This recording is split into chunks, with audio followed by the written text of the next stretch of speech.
Today I'm going to show you how to make a candle that looks like this. First, dump a little bit over a cup of the soy wax in.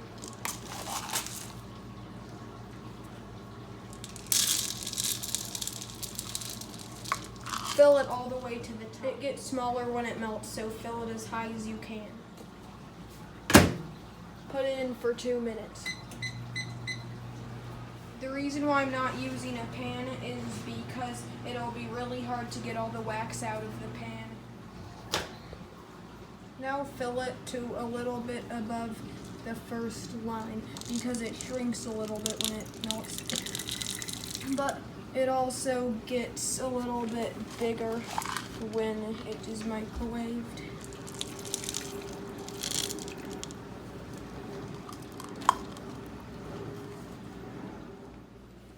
Now put it in for 1 more minute.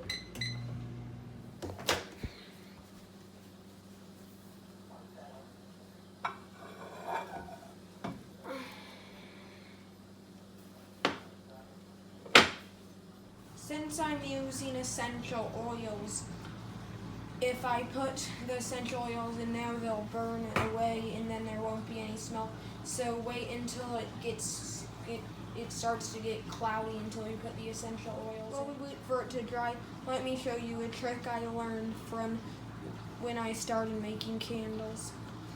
Dip the wick into the wax and try to make sure it's nice and straight. Then just turn over the wick like this, and then once it dries it'll be nice and stiff and it won't bend around when the candle's drying. The wick's done drying now, and this is just a regular one. And this is the one I used wax on. And then this is the regular one. It's flopping around a lot, but this one is nice and stiff.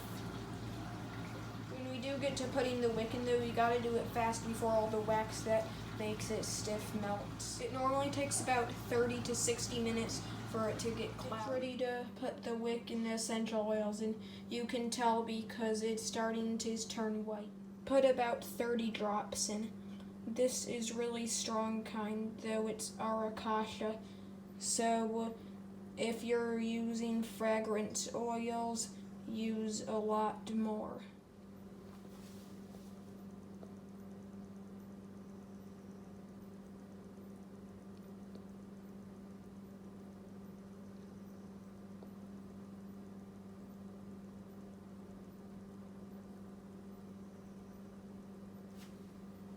To hold the wick in place, you can either use a mechanical pencil or a Sharpie, or one of those fancy wick holders if you have one. Before you put the wick in though, stir it really good.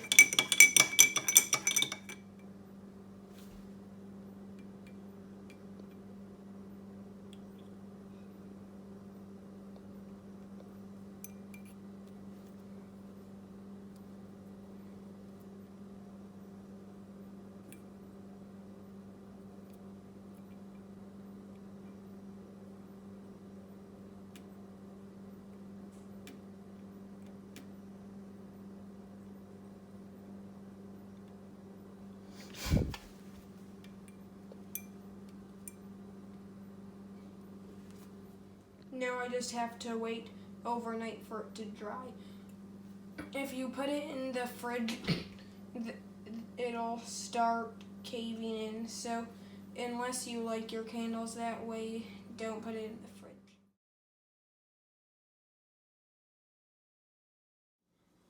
Once it's dried and you took the mechanical pencil or Sharpie off, you need to cut it with scissors.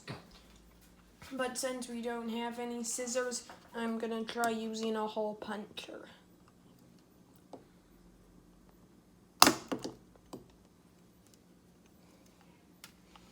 And now it's done. So this is what they look like when they're done.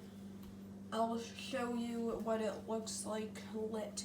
I'm gonna light a used one though, because I already have a bunch of used candles, so using this one would just be burning a new one, and then I'd have to finish all of that, and I don't need that much.